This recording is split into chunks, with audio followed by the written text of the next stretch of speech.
Entonces,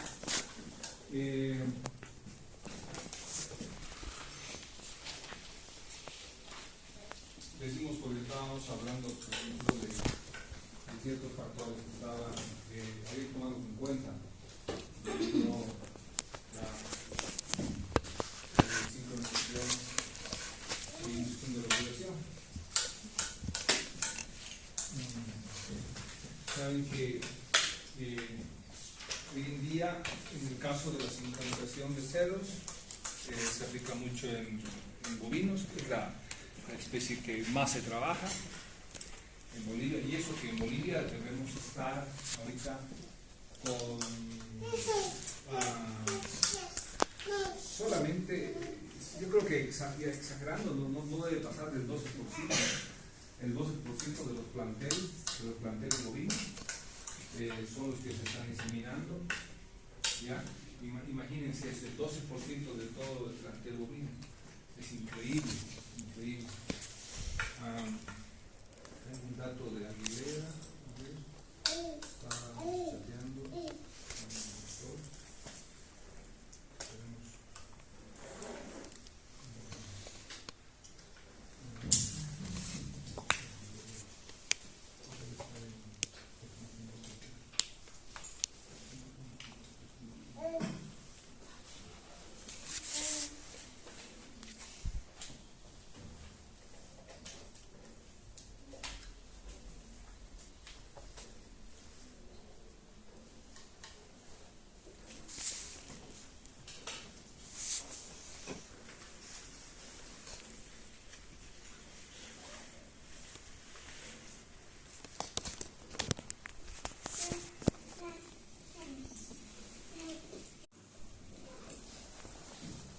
Del doctor Aguilera, justo desactualizado desde este año el reporte, y se enfoca en el Beni y dice que el Beni cuenta con 3.4 millones de cabezas hasta el 2026. Ya, fíjense, con una tasa de preñez del 55%, ¿no? Y una tasa de preñez, no se está diciendo si es IATF, si es monta, se está diciendo en general un porcentaje de preñez del 55%. Y una tasa de destete del 52%. O sea, imagínate lo complicado que está la situación, ¿no? O sea que lo que vemos en algunos establecimientos solamente son lunares, ¿no? Pequeñas muestras de lo que se puede hacer, pero la mayoría de la explotación en estas zonas, que es una de las más grandes, apenas llega a un 52% del destete. ¿Ya? Dice que el Beni tiene 8.300 unidades ganaderas. Imagínense, de 8.300 unidades de madera, tenemos 52% en promedio del destete, ¿no? Bueno, ahí hay datos más que saca Roberto, docente de Economía Agropecuaria, médico veterinario. Bueno, entonces interesante el dato que muestra el doctor Aguilera, y también habla que él menciona que simplemente entre un 10 a un 12% de toda la ganadería se insemina. O sea, imagínense que biotecnología reproductiva apenas en el departamento de Beni llega entre un 10 a un 12% de todas de esas 8.000 y tantas establecimientos ganaderos, ¿no? Entonces hay mucho por hacer. La única forma de poder hacer que esto crezca y que sigamos saliendo adelante es con profesionales capacitados en los temas y de biotecnología, y obviamente que esos trabajos sean lo más eficientes posibles, ¿no? ¿Por qué? Porque, les repito, inclusive la Gabriel René Moreno, que debería ser la universidad que más profesionales saca al mercado destinados a la parte ganadera, no lo hacen, ¿no? Y también hay un comentario de un doctor en el grupo. A ver, vamos a buscar qué código comentar que me llamó la atención.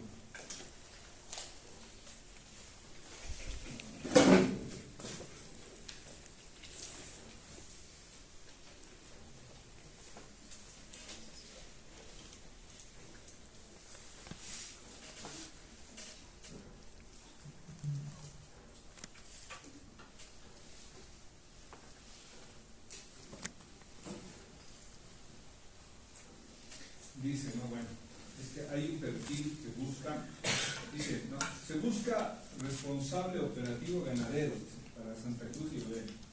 Empresa ganadera de cría, recría, engorde, busca joven profesional, destinado a ustedes, para trabajo en campo, manejo de personal, supervisión de ganado, control de maquinaria, poteros, siembra, diagnóstico de preñez e inseminación artificial. Puede ser veterinario, zootecnista o zootecnista. Experiencia práctica en ganadería, proactivo con liderazgo, disponibilidad de viajes. ¿No? Interesante. Y ahí empiezan los comentarios, ¿no?, de los profesionales.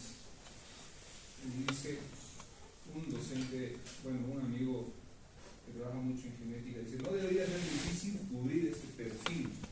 Lamentablemente la Universidad del Beni está muy lejos de producir profesionales con buena formación y conocimiento técnico, y aunque siempre hay contadas excepciones. Entonces te das cuenta que en los mismos venianos, que es un grupo de Beni, que está diciendo las cosas no están bien con la Universidad del Beni. Y está pasando lo mismo con lo que es la Universidad Gabriel Samuel Moreno. Si no, estarían buscando un cuello que vaya desde La Paz a hacer el trabajo al Beni, ¿no? Si hubiese la oferta ahí, hubiese la oferta y la capacidad, no habría problema. Entonces, hay aquí, de estos requerimientos laborales hay altísimos, ¿no? Y todos quieren que por lo menos tenga conocimiento en manejo de personal, ¿no? Entonces, fíjate el detalle. Al final, el veterinario lo que va a hacer es irse a la parte fácil, a la parte menos complicada y la menos complicada de la clínica. Bueno, entonces la sincronización de celos y la ovulación, como les decía, está enfocado más en bovinos, mucho más, donde hay mucho movimiento económico, muchísimo movimiento económico, donde les interesaría a ustedes desarrollarse en bovinos, ¿no? Ovinos, vamos por ahí, se sincroniza en cierta calidad. Les digo que hasta ahora sigue siendo experimental, sigue siendo simplemente para trabajos de tesis y demás. El productor no lo va a hacer porque no te va a pagar, está esperando que las ONGs o el gobierno te pague, y eso al final pues no va bien, ¿no? Aquí contratan cualquier persona y siempre va a ir mal, porque si fuese bien, si iría bien lo que algunos hacen, todos lo harían, ¿no? Entonces, como no va bien, ahí quedó nomás los ovinos, aquí lo experimentamos. ¿Ok? Entonces, lo que nos interesa a nosotros en la parte de bovinos no es sincronizar el celo como tal. Obviamente que el celo es un proceso en el cual nosotros vamos a tener un indicador de que a nivel estrogénico mayor, aceptación de la monta, y además bloqueo de la FSH para estimulación de la leche y inoculación. Así debería ser, siguiendo la teoría. En estos casos de la sincronización no ocurre un 100%, ¿no? Si no tendríamos 100% de hembras preñadas, no ocurre eso. Tenemos datos, si ustedes se fijan, increíbles del Clemón, de inseminación y demás, que lo mandó en ese grupo Roberto Rivera, y que están altísimos, ¿no? Hablar de 50 y tantos % de preñas es un dato bajo, ¿no? Pero esa es la realidad. Y dice, hay un aumento de la eficiencia en el manejo reproductivo y productivo. Claro que sí. ¿Por qué? Porque si vamos a tener terneros nacidos en un periodo de tiempo, ¿no?, corto, vamos a tener animales más uniformes, hembras que se recuperan más rápido, y sobre todo vamos a cortar los intervalos entre parto. Y si acortamos los intervalos entre parto, vamos a tener hembras que estén pariendo cada año, ¿no?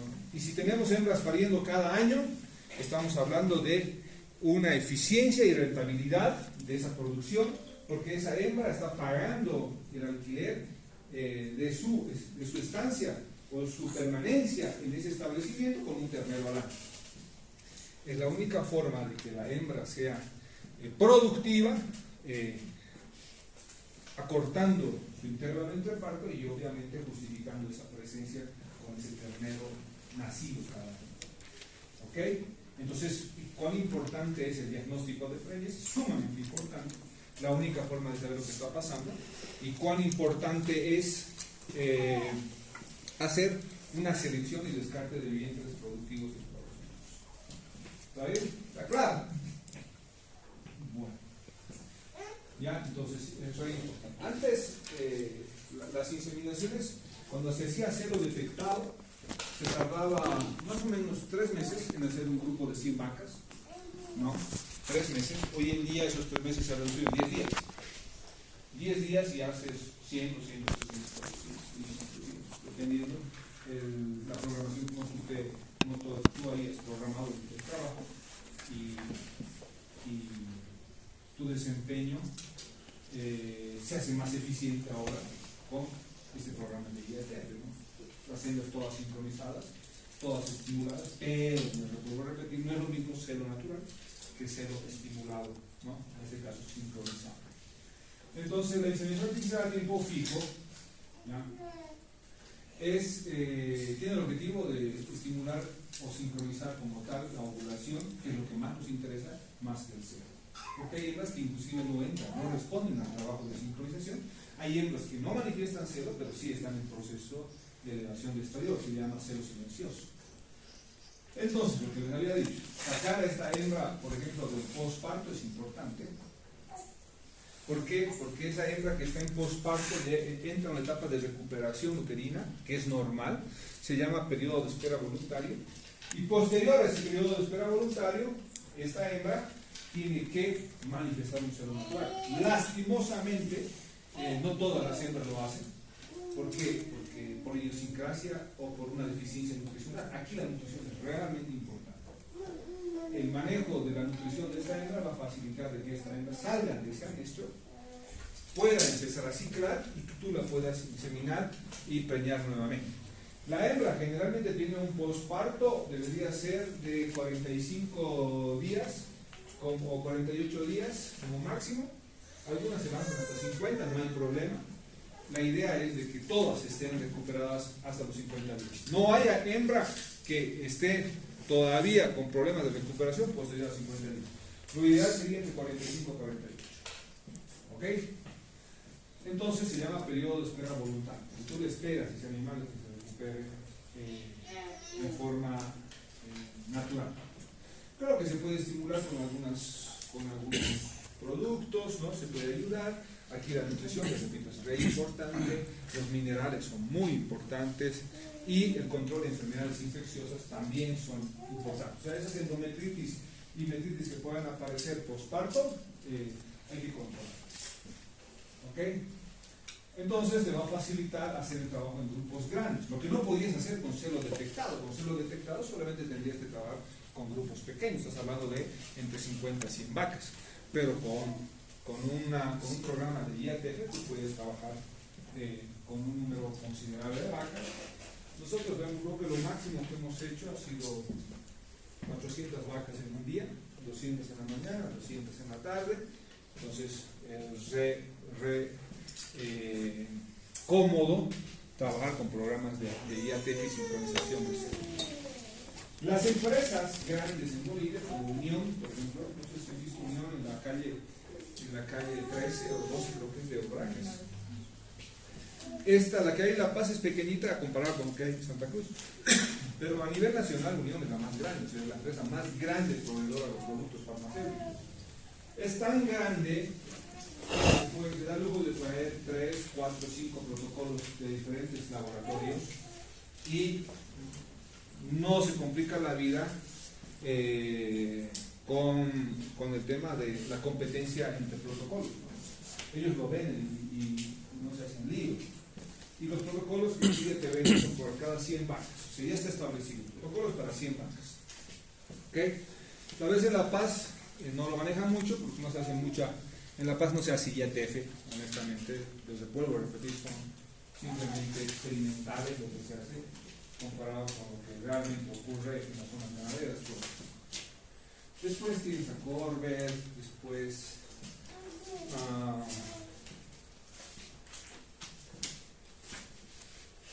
Raza Forte, creo que no me equivoco, pero son las únicas tres. Después no hay tres. O sea, no es un monopolio muy grande.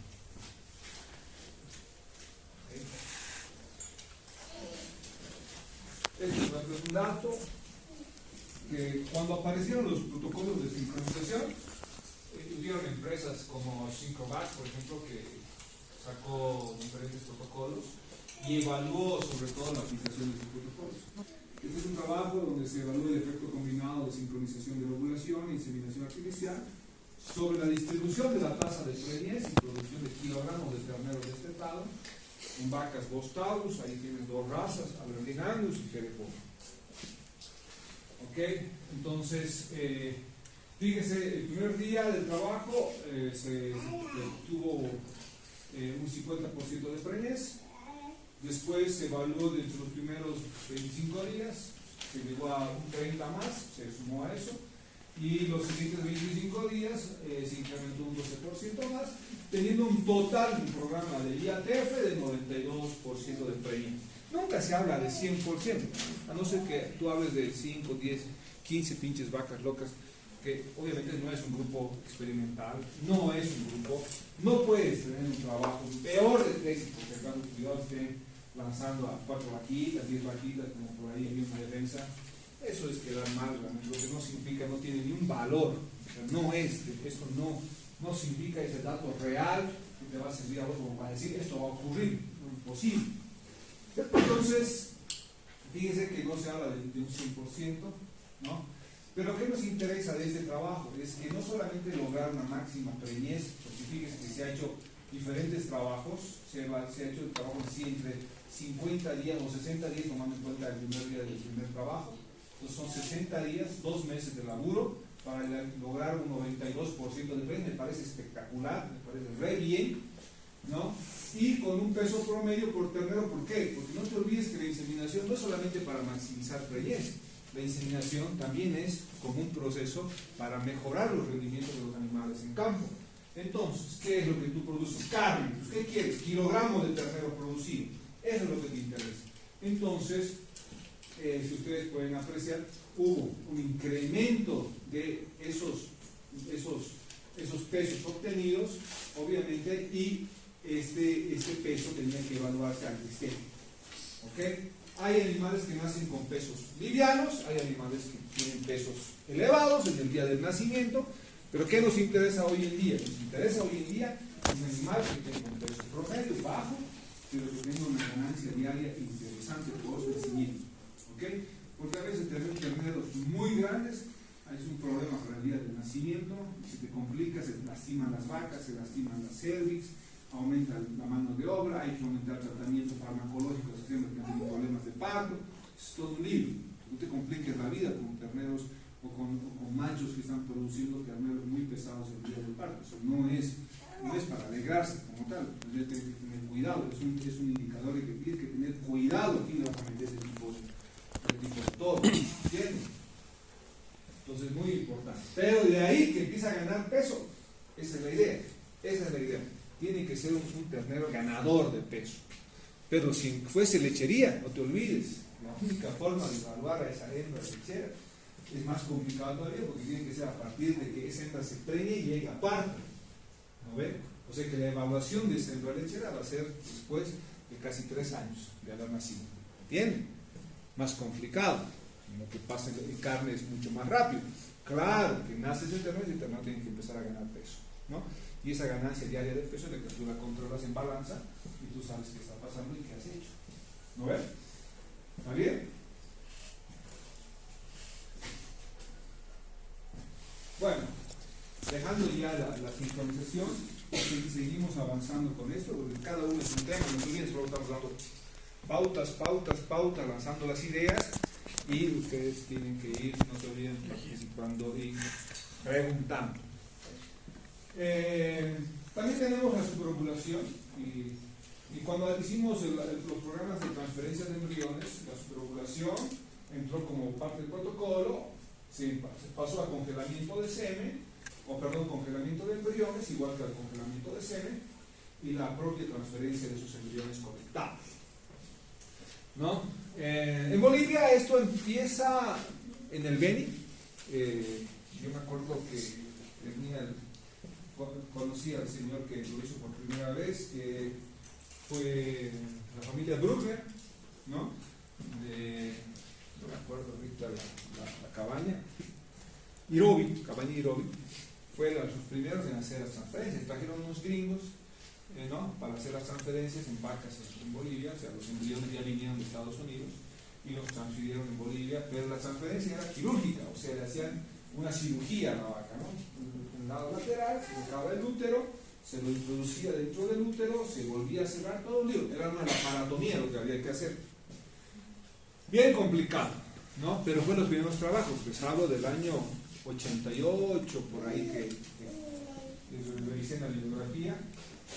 Pero después lo hizo Omega, Cabaña Omega, igual en realidad, a partir del año 92, si no me equivoco, 94, empezó Cabaña Omega con Max Roth, un genetista hijo de bolivianos, pero que vive en Estados Unidos.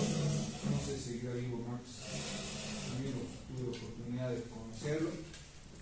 Y Max Roth trabajó igual embriones y empezó en Estados Unidos con Brahma y empezó el trabajo de superovulación en vacas en Bolivia, en el Beni.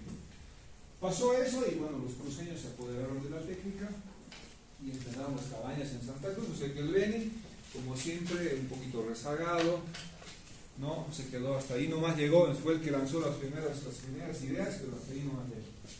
Entonces, eso de la superovulación, la congelación y la transferencia de embriones nos ha permitido tener un uso intensivo de la hembra de alto valor genético. ¿Por qué? Porque esa hembra que producía un solo folículo y una sola ovulación en el momento del ciclo, se podía tranquilamente estimular para hacer que ese ovario produzca más de un folículo, ¿no? 3, 4, 5, 6, 8, 10, 12, 24, 30 folículos en cada ovario y que cada folículo ovule, por lo tanto tenías embriones producidos por una hembra para ser transferidos a otras hembras y que continúe el proceso gestacional, el desarrollo gestacional. Entonces, ¿qué estamos haciendo? De que esa hembra no se preñe cada año produciendo un ternero, sino que esa hembra sea la donadora para producir embriones y que esos embriones nazcan 5, 10, 15, 20, 30 al año. O sea, increíble. Uso intensivo de la hembra de alto valor genético. Además, ¿qué se ha hecho? Otros han agarrado y han empezado a recuperar individuos exóticos que estaban en peligro de extinción, como por ejemplo los búfalos en Estados Unidos, el bisonte americano, ¿no? Se trabajó mucho con embriones y se ha aumentado la población de bisontes justamente por esta técnica, ¿no?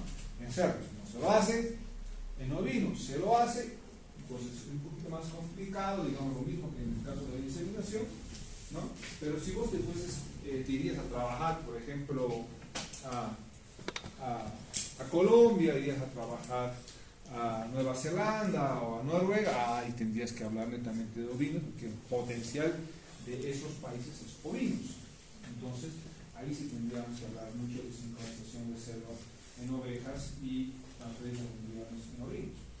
Entonces, se han formado bancos de germoplasma, los peruanos han hecho con la paca. En Bolivia había ¿cómo se llama? Un banco de germoplasma en camellos igual a cargo de la UTO, pero como todo eso, cuando decimosamente cuando es público no funciona, cuando es privado sí, se fue al banco, ¿no? El banco camélico, el banco de germoplasma o banco genético de camellos. Mucha plata se ha metido, muchísima plata se ha metido en camellos en Bolivia, pero no funciona,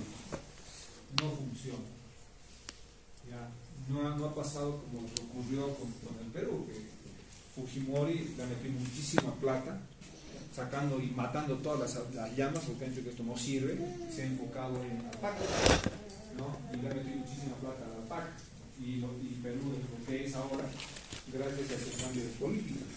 Entonces, lastimosamente, Bolivia, todos los derroches de plata no funcionan, pero sí se han hecho bancos de germoplasma, ¿no? Y obviamente también, gracias a que es mejor llevar una pajuelita en un termo, llevar 500 pajuelas o 500 embriones en un termo, es mucho mejor que llevarse a la vaca y al toro, ¿no?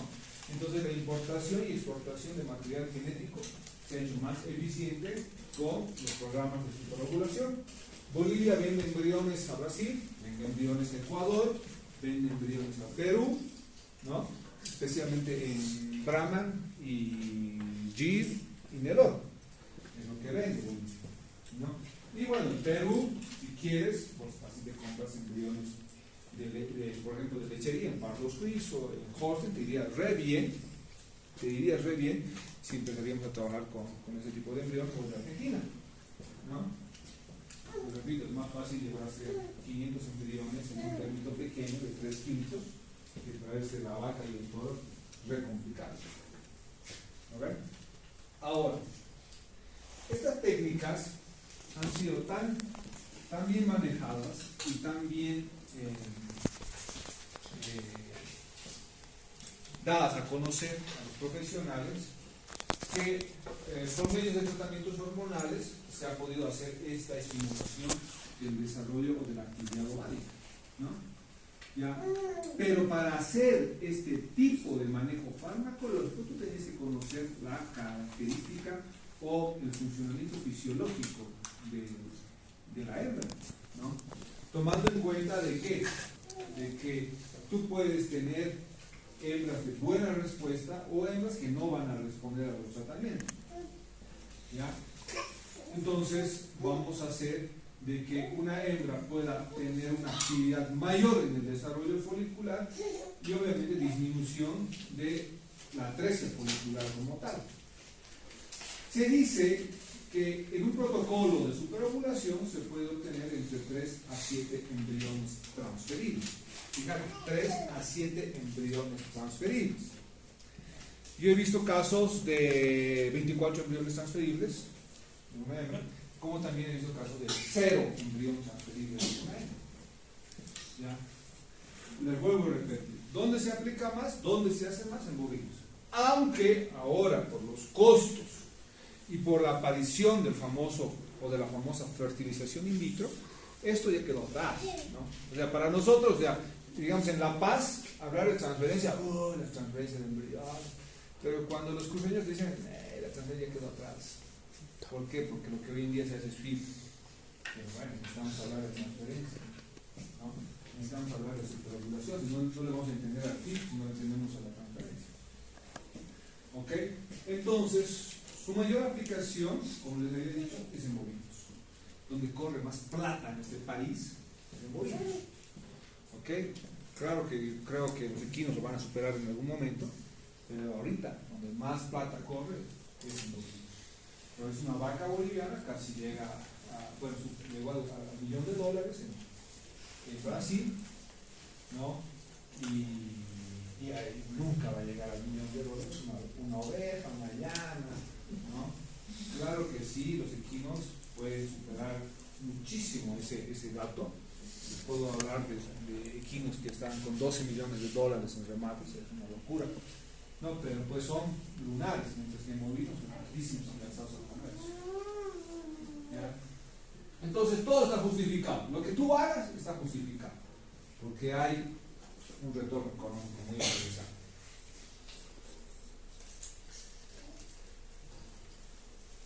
Y bueno, había que congelar, porque una vez que tú tienes colectados, tienes en tu placa de Petri los embriones, hay dos opciones: o los transfieres o los conservas. No, eso de botarlo no va a existir, no voy a hacer una chacreada, ¿no?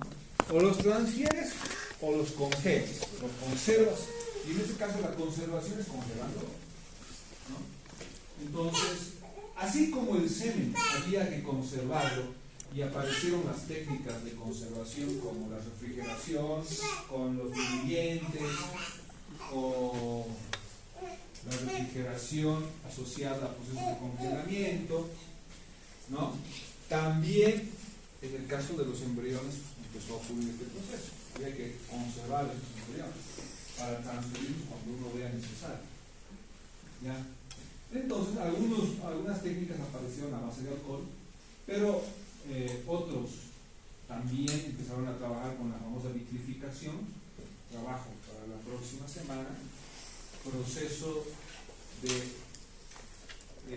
vitrificación en embriones bovinos, ¿okay?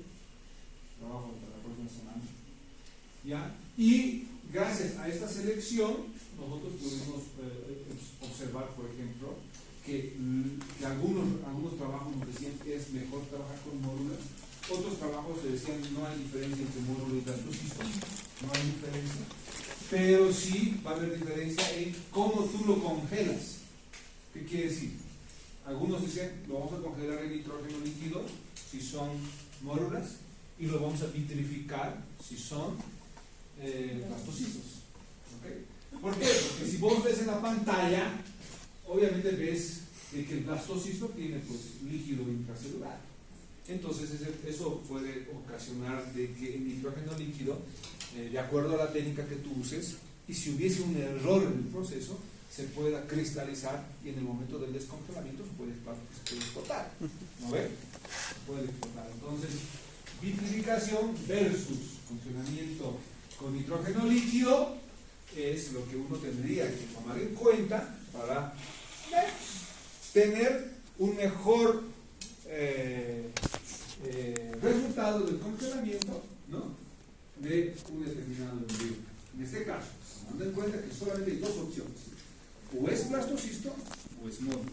O sea que no vamos a congelar y vitrificar el blastocisto eclosionado, módula precoz, no lo vamos a hacer.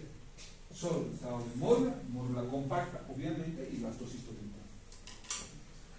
¿Ok? Y esto, al igual que el semen, pueden ser descongelados y transferidos sin mayor pérdida en las tasas de gestación. Dice que en los programas de IATF, los porcentajes están entre un 35 a un 45%. Así lo maneja la mayoría. Yo también así lo vendo. Cuando vendo mi trabajo, le digo, yo voy a trabajar entre un 35 a un 45%. Ah, no, doctor, muy bajo. Yo te ofrezco la realidad. De que me vaya la mayoría del tiempo mejor a eso y me vaya con 52, 54, 55, 60, es otra cosa. Pero yo vendo el servicio, no vendo un servicio con porcentajes, sino vendo un servicio con proceso de mejoramiento reproductivo. ¿Okay? Entonces, no le vendo un servicio como tal para ahorita y acabamos ahí, sino de qué vamos a hacer este año, qué vamos a hacer el próximo año, ¿no? ¿Está bien? Entonces tú vendes un proceso de manejo reproductivo, no le vendes un porcentaje de lo que vas a hacer ahorita. Eso no es real, ¿no? Y cuando es suerte no se repite por si acaso. ¿Ya? Bueno,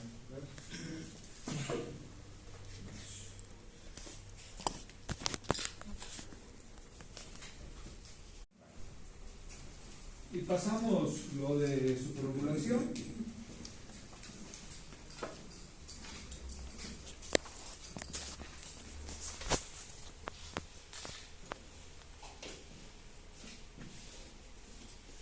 Y entramos a otra técnica de biotecnología con el pasar de los años, porque estamos haciendo una recopilación de cómo ha ido avanzando la biotecnología reproductiva.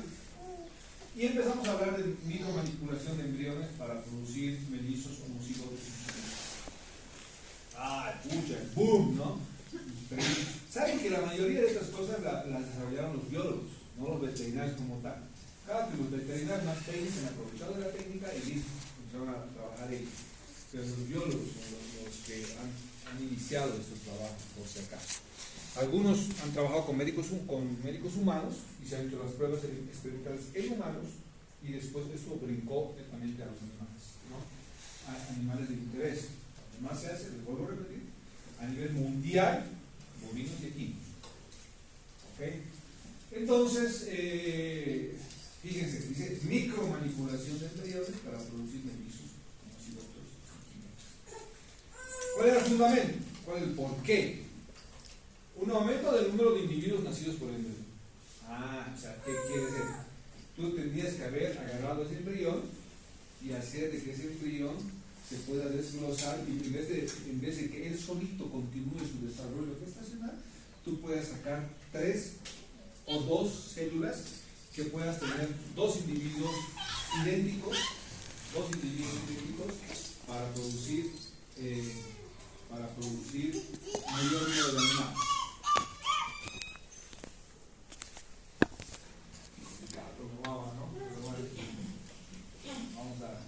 durante todo el deporte. ¿Ya?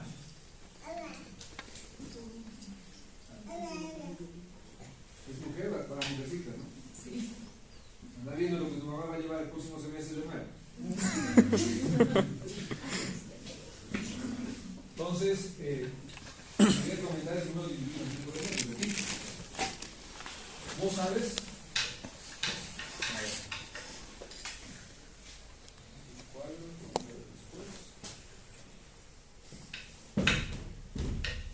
Que si de esta módula,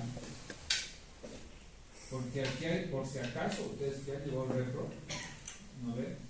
Ya han llevado parte de la repro, y aquí hay blasocitos, módulas, hay degenerados,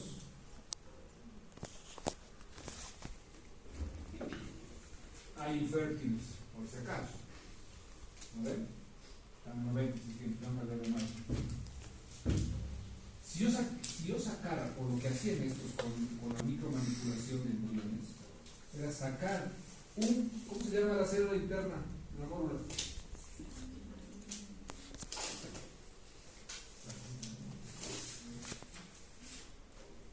Blastómero. Si yo agarrara y sacara por micromanipulación un blastómero, esto continuaría su desarrollo, esta célula ahorita continuaría su desarrollo. Ahorita. Pero tendrías un individuo idéntico al otro. Porque está sacándole, como hacer una biopsia, sacando y haciendo que ese se multiplique independiente, solito. Eso es micromanipulación. Eso fue la micromanipulación. ¿Cuál era el riesgo? De que se muera. Que al hacer esa biopsia, hagas un daño en la estructura del embrión y se muera. ¿Vale? No, era complicado, no era tan fácil. Pero ojo, dice aumento del número de individuos nacidos por embrión. Claro, si sacaste 6, se puede volver 12. ¿No ven? Se pueden volver 12. ¿Ya? Pero necesitabas pues equipos súper o un laboratorio súper equipado con equipos de última generación para hacer eso. Y además necesitabas profesionales capacitados para hacer eso. No es cualquier pinche que va a querer hacer una manipulación de embrión. ¿Qué más lograbas con esta técnica? Un aumento de la eficiencia del valor genético. Claro, pues, obvio, ¿no? Si tú tenías un super embrión de una super vaca y un super toro, se podía volver tranquilamente 2 individuos de uno. O sea que un individuo que al nacimiento valía $3,000, ya tenía $6,000. Estaban haciendo 2. Imagínate en cuántos podías hacer, ¿no? Y una creación, obviamente, de modelos óptimos de experimentación, porque esta era la base para hacer trabajos de experimentación. Entonces, mira lo interesante de lo que había y lo que estaba dando la biotecnología reproductiva, ¿no? En Bolivia no hemos llegado a micromanipulación, porque ahí te explico el por qué, y por qué ya quedó para atrás también, ¿no? Ojo, dice, la disponibilidad, cuando hablamos de eso de producción de mellizos idénticos, ojo, la disponibilidad de embriones a través de la transferencia de embrión nos ha permitido desarrollar la micromanipulación o microcirugía. Lo mismo. ¿Ya? Entonces, como les había dicho, esto es una biopsia, ¿no? Es una toma de una muestra de tejido para que este se pueda multiplicar solito y pueda crear otro individuo. Muchos lo han hecho y han comenzado a hacer este trabajo para identificar el sexo. Porque tú hacías una biopsia para saber con qué sexo va ese embrión. Pero hoy en día ya no es necesario, ¿no? ¿Por qué ya no es necesario? Porque apareció el semen sexado. Y con el semen sexado ya no hay tutía, podía saber con qué sexo va ese embrión.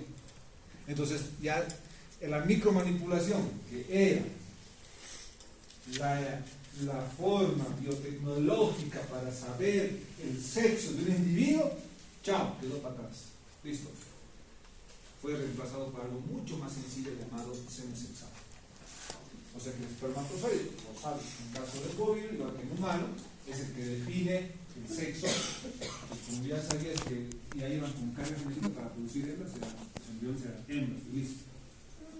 Entonces, esto ha hecho de que sea una de las principales razones para su uso limitado, además del elevado costo. Implementar un laboratorio de manipulación, ¿no? $100,000 mínimo metido en un cuarto. Entonces, nadie le va a meter plata a algo que no se va a usar. ¿Entienden? Aunque nosotros tenemos ahí un equipo de anestesia inhalatoria que no se usa, ¿no? Porque no sirve. Entonces, ¿saben qué? Es como hacer un curso. Como tú haces un curso,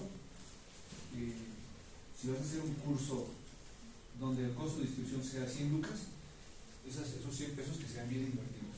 Bien invertidos. O sea, tú haz un curso que enriquezca tu formación. Que enriquezca tu formación. ¿No? Pero si pues no te interesa esa área, estás gastando plata en banca. ¿Okay? Entonces no lo hagas. Se llama energía perdida. Perdiste tu tiempo, perdiste tu plata, no vas a usar. Entonces, aquí es un resumen de las razones. Fíjense, mira que esto de la micromanipulación se lo hizo hasta el año 1995. A partir de ahí dijeron, esta cosa está muy cara. Los profesionales cobran muchísimo por hacer esto porque son tipos súper capacitados, ¿no? Entonces, ¿por qué le pusieron un pero? Vamos a ponerle el pero para ya no hacer. Primero porque la división microquirúrgica requiere de tiempo. En un laboratorio te lleva tiempo, ya es morosa, en otras palabras. La congelación y descongelación de embriones conduce a bajas tasas de preñez. ¿Por qué? Porque tú lo descongelas y tienes que volverlo a congelar. Es un lío. En riesgo de que se muera el acosado. Tenías bajo porcentaje de preñez. Ya. En el caso del mercado, ¿para qué haces? Si tú lo haces experimental, les vuelvo a repetir, como habíamos conversado durante 2 semanas, tiene que ser un aporte para la clínica, un aporte para la zootecnia, un aporte. ¿Está bien? Entonces, si no es un aporte, vas a perder el tiempo. ¿Ya? Entonces, fíjense aquí, en función del mercado, porque ¿quién te va a exigir? Es el mercado. ¿Quién te demanda una determinada actividad? Es el mercado. En función del mercado, en algunos casos los productores no desean un mayor número de embriones si esos no fueran cesados previamente. O sea, ¿para qué quieres producir embriones sin saber lo que va? El lechero, ¿te imaginas suberovular una vaca en lechería y que vos no sepas con qué sexo va? Esta pérdida de plata para el lechero. Porque imagínate que de esos 10 embriones, 9 sean machos y 1 sea hembra. Pérdida de plata. Entonces, con el seno sexado ya se soluciona. Y esto de la micromanipulación, de las biopsias y demás, conduce a menores tasas de preñez. Dice 50% comparado con las obtenidas con embriones intactos. Un embrión intacto puede tener hasta 60% de preñez. Un embrión ya con una pequeña lesión o una micromanipulación va a reducir, yo diría 50%, espectacular, pero no ocurre como tal, ¿no? Yo sé que va a ser nulo, o inclusive va a llegar a 20, 25% hasta por ahí. No pasa eso. Entonces, el diagnóstico del sexo es necesario, ¿no? A través de esa invasión microquirúrgica que permitía extraer al menos 2 blastómeros. Ya saben de qué estamos hablando. 2 blastómeros. Entonces, el embrión que era obtenido y que al cual se le podía hacer esta micromanipulación tiene como consecuencia una menor viabilidad. ¿Listo? ¿Para qué vamos a complicar la vida? ¿Había que conocer? Sí, había que conocer qué es la micromanipulación. ¿Pero lo vamos a hacer? No, no lo vamos a hacer.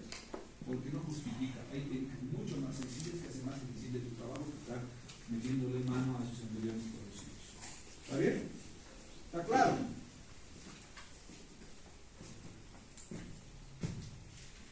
Bueno, seguimos. No hay preguntas. Lo continúo.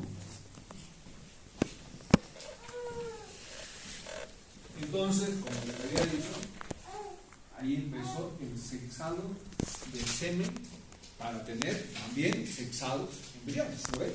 Si el semen venía sexado, era seguro que los embriones también iban a ser sexados, ¿no ves?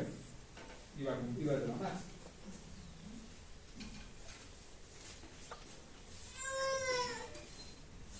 Y lo repito, ¿a quién le interesa eso? Al lechero.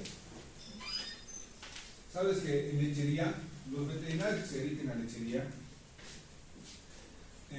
bueno, tú puedes vender tu servicio de diferentes formas, ¿no? De diferentes formas. Tú puedes ser técnico de planta, a tiempo completo. En Estados Unidos, en Nueva Zelanda, en Noruega, ahorita hay mucha demanda. Si ustedes me meten un poquito al inglés, ya estarían teniendo un mercado muy bueno. Pero ¿qué te piden? ¿Qué te piden? Que tú sepas hacer ecografía, diagnóstico de preñez, sepas inseminar y obviamente tengas pues las ganas de laburar. ¿Por qué? Porque es un laburo que a veces es a las 4 de la mañana, se empieza y termina pues 8 de la noche del día siguiente, en el mismo día, perdón. Entonces es complicado, pero ganas muy bien. O sea, todo sacrificio tiene su recompensa en el futuro. Si quieres realmente dar un salto en tu vida, yo creo que la tendencia sería eso, ¿no? O te metes a Equinos y te vas a Estados Unidos y vas a ganar muchísima plata, pero igual, uno empieza caminando, primero gateando, no como los niños, gateando, después caminando, después empieza a correr y después vuelves. Así va a ser, ¿no? Entonces aquí el crecimiento también hay mucha oferta en Bolivia con la parte de la ganadería, sí hay oferta. Y lo que como usted leí, hay esa oferta con ciertas exigencias en el mercado. Entonces, quien te pone la exigencia es pues el que te va a contratar, ¿no? Nadie te va a contratar si vos no tienes por lo menos un roce con lo que estamos hablando. Ahora vamos a ver, bien.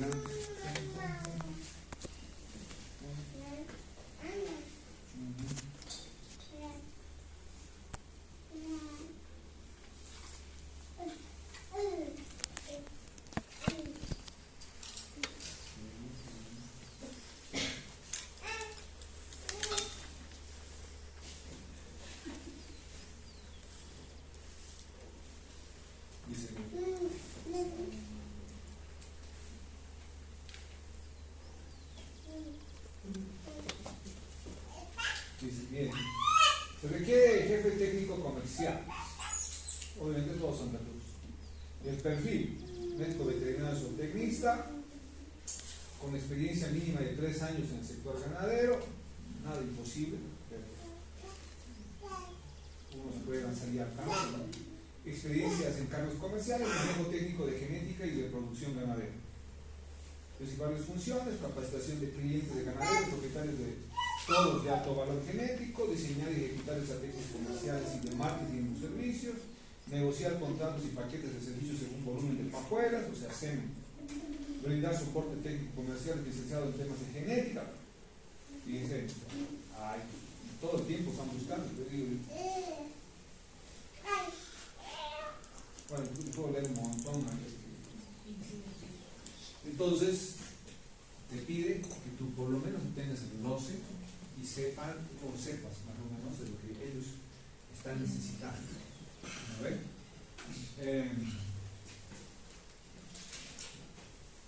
Entonces el lechero, como les decía, la lechería es, para mí, yo siempre digo, la lechería es para machos. Como decimos nosotros los que hemos estudiado en el BEI, la lechería es para valientes la lechería. ¿Por qué? Porque no hay feriados. No hay feriados. Es los 365 días del año. Claro que el veterinario puede negociar a forma de la multa, ¿no? Puede negociar. Pero todos los días se ordena, todos los días se hace diagnóstico de predio. Todos los días. Y tenía un amigo que lo visité en Estados Unidos, trabaja con 7,000 vacas lecheras. El tipo todos los días inseminaba, decía, estoy harto de inseminar, estoy cansado, no quiero saber de inseminar. Y todos los días insemina. Increíble, ¿no? Resolución de problemas de desplazamiento de abomazo. Pan nuestro de cada día en la lechería. Obviamente en lecherías avanzadas, ¿no? Las lecherías con vacas de 10, 15 litros nunca vas a tener problemas de desplazamiento de abomazo.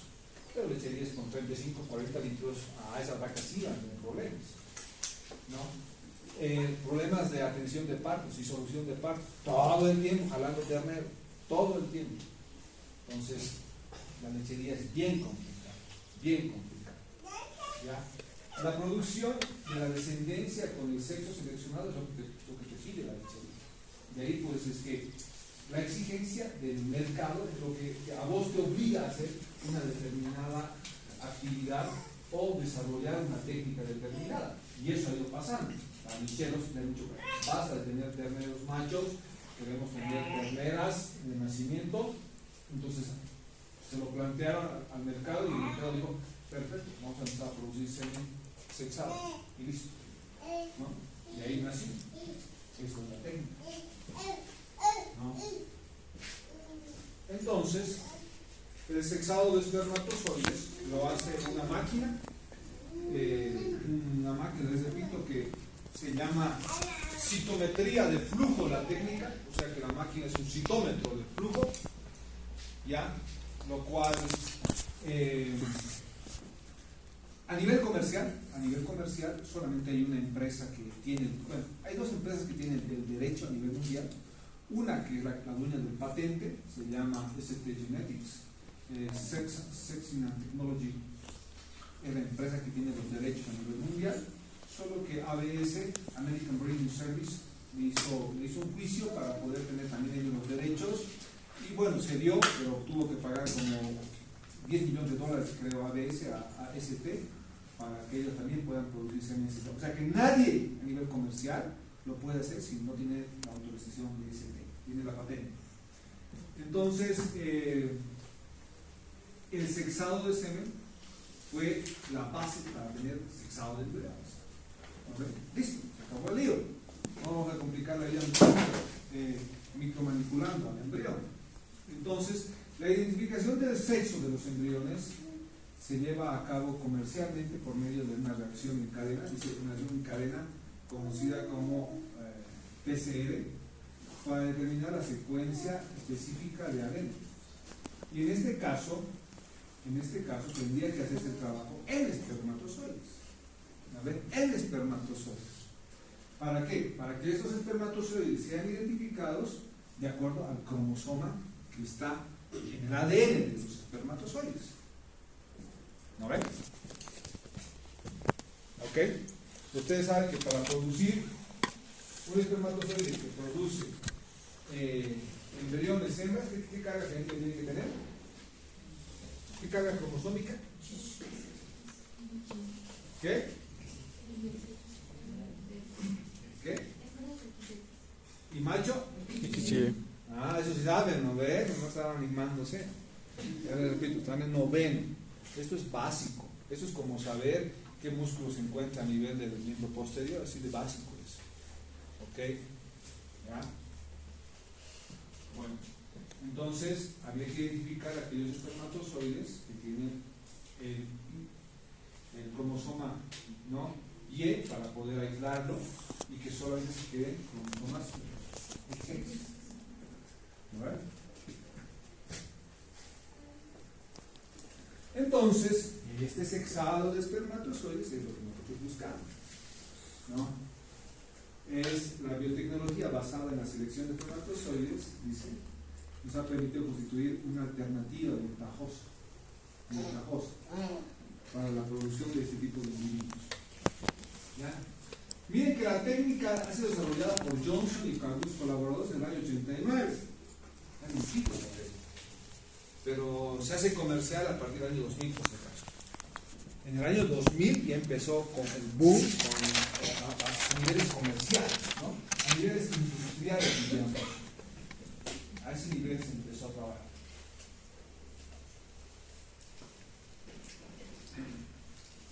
Claro que con el avance del tema, vamos a ver a quién le vamos a meter el semen sexado, cuándo lo vamos a meter y cómo sería el proceso del manejo de ese semen sexado.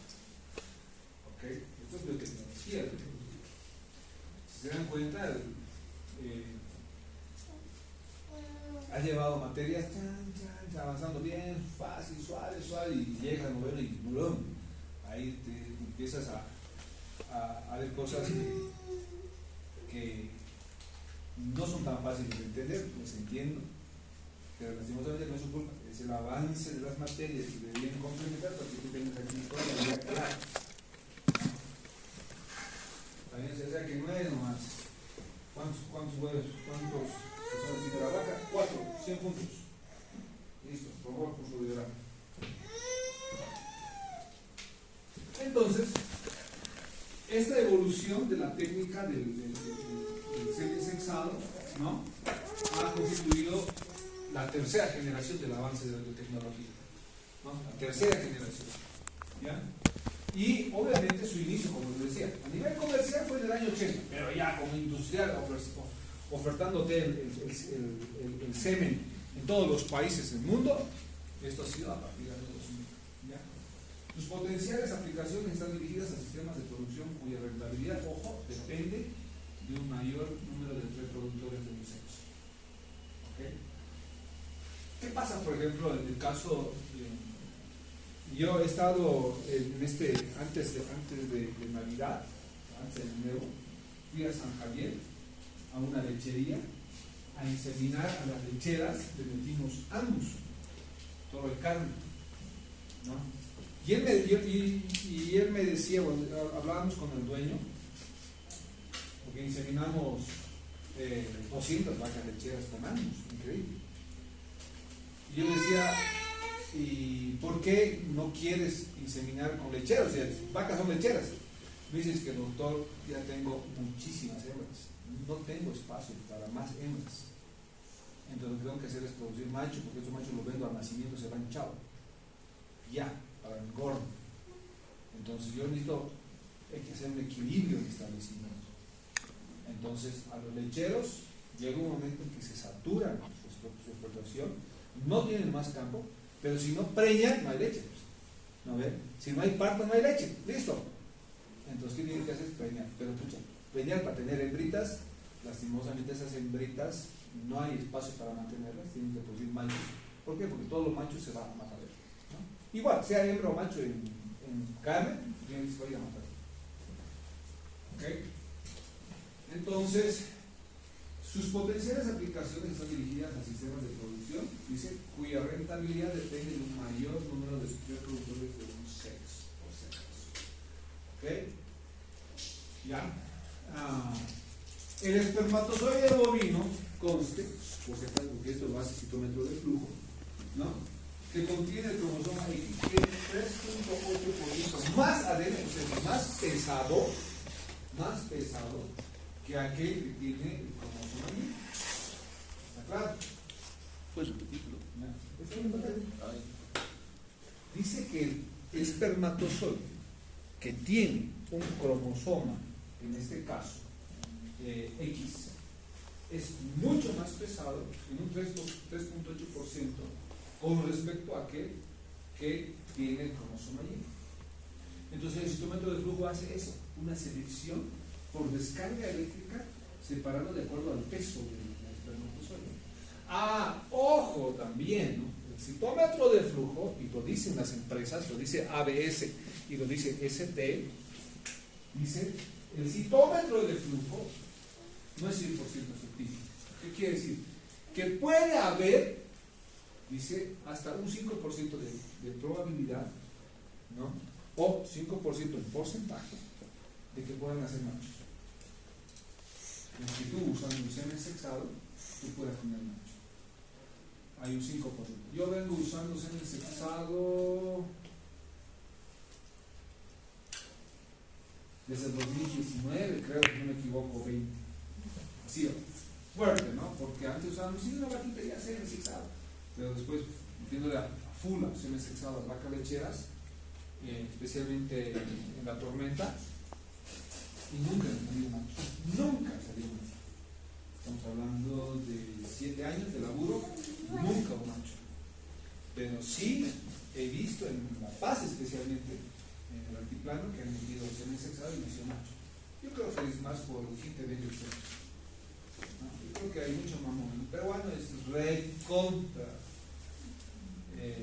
mamón. Ese te va a tumbar cualquier rato, ¿no? cantidades y cómo se evapora. Bueno, y además, en Bolivia, desde el año 2008, en Bolivia, fines del 2008, entró el FIP, o la fertilización in vitro, ¿no?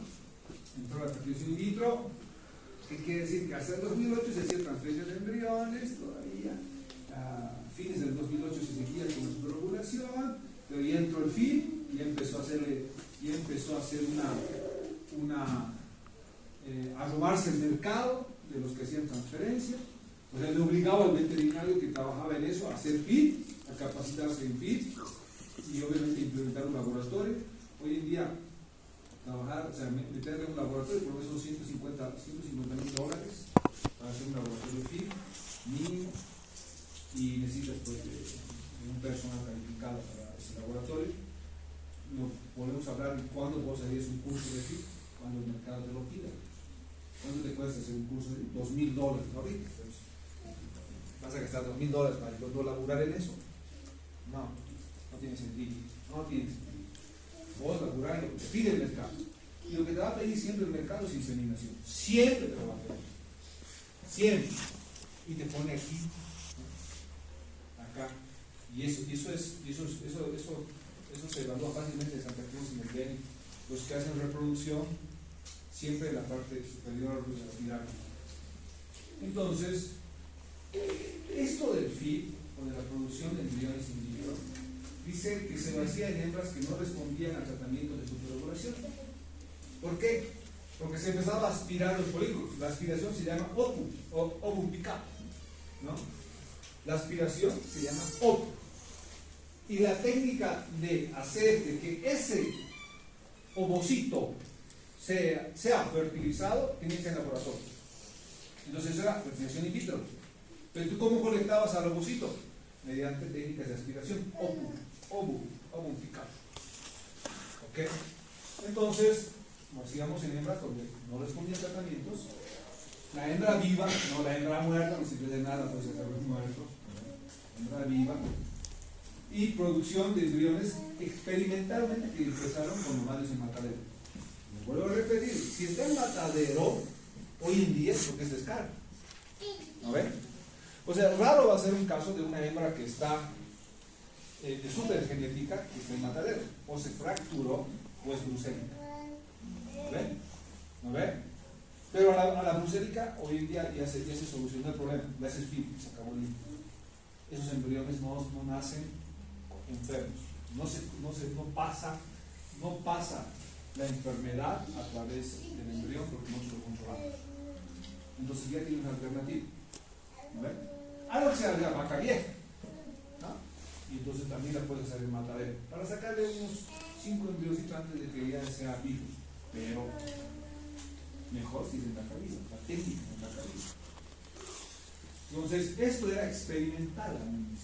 Hoy en día se lo hace en escala. Bolivia, si vos vas a Santa Cruz, vamos a ir a la Agropecruz, no se olviden abrir. En la Agropecruz, todos vienen sellados con una F, una I y una S. Sí, todos. No hay, yo no he visto hoy en día un animal en la Expo Cruz que no tenga la paleta del FIP. No hay. ¿No? Pero se hace a tan gran escala y se nota que corre mucha plata, que la empresa más grande del mundo se llama Vitrogen, tiene una sucursal en Santa Cruz. O sea, para que la empresa más grande del mundo tenga una sucursal en Santa Cruz, es porque se está moviendo mucha plata. ¿No? ¿Cuánto cuesta hoy en día? Creo que cuesta, creo que la empresa te vende las preñez. O sea, tú dices, yo tengo mis vacas, que hablas con la empresa, hablas con Fabio dice, muy bien, yo voy, pero yo voy por 20 aspiraciones mínimas, o sea, 20 vacas mínimo para aspirar. Si tú no me das eso, perfecto. Si tú no me das eso, no. Bueno, el productor pone las 20 vacas mínimas y el tipo va y aspira los folículos, saca los ovocitos, se los lleva al laboratorio, los fertiliza, lo mete en incubadora y listo. Están listos para transferir. Y por cada transferencia, por cada preñez por transferencia, él te cobra $300. O sea, tiene que sacarte ahí, por de esas vacas, tiene que sacar por lo menos unos 80 embriones, de esos 80 reproducidos, esperemos que fertilicen unos 40 por 30, 40 por 300, ¿cuánto sería? $12,000, es lo que él gana por cada establecimiento. Tiene que ser rentable para la empresa. Y en Bolivia solamente hay 3 empresas. Bueno, está Génesis, está Hidrogen o Genvitro, hay otra más, creo que son 3 o 4, pero 2 son las más fuertes, ¿no? Esta es Genvitro y Génesis. Después, los sobrevivimientos por ahí. No nos metemos eso porque para mí no hay mercado. Yo he visto, he acompañado, he evaluado todo, pero a mí el Beni no me pide fin, me pide guía. Yo hago guía. Entonces, les repito, se aplica esto en vaca viva, la vaca tiene que ser viva, ya no se habla de vaca muerta, ¿no? ¿Ya? A un inicio fue la forma más efectiva para rescatar la genética de vacas de matadero. Claro, ya estaba vieja, saquémosle los últimos embriones que produce. Sí, claro, pero hasta ahí llegaba, ¿no? ¿Ya? Pero hoy en día se copió la técnica de médicos de la medicina humana, porque esto empezó en humanos, el film empezó en humanos, y lo que hemos hecho los veterinarios, bueno, los biólogos han hecho, se han copiado, y nosotros lo hemos copiado los biólogos, y ya nos hemos apoderado de la técnica. Pero Genvitro, Génesis tiene biólogos metidos en su laboratorio. ¿No? Bien, esperemos que Fabio venga a dar la charla y nos acepte para ver la charla. El tipo más caro, para mí es el más caro en la parte de fertilización in vitro. Bueno, un break, ahí quedaremos. Escuchamos a esto después del break. Empezamos con la clonación. Ustedes saben, esto es conocimiento general, que las primeras técnicas o los primeros avances que se tuvieron en la clonación fue con Dolly, pero que por algún motivo no se comportó como uno deseaba y murió muy temprano. ¿Ya? Después de Dolly se trabajó muchísimo en la parte de bovinos.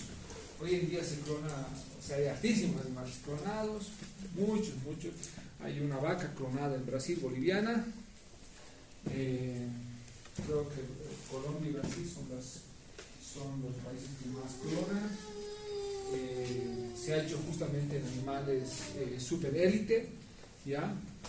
Antes nosotros queríamos animales superiores, pero después entramos a los top y después ahora hablamos de los superélites, ¿no?